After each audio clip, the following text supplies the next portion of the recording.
let's see how this iCrimp tool works.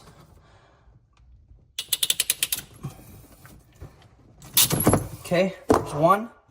Now the hot side.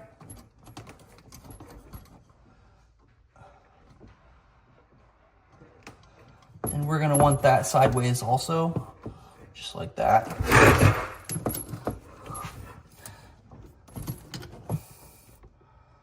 Let's go right there.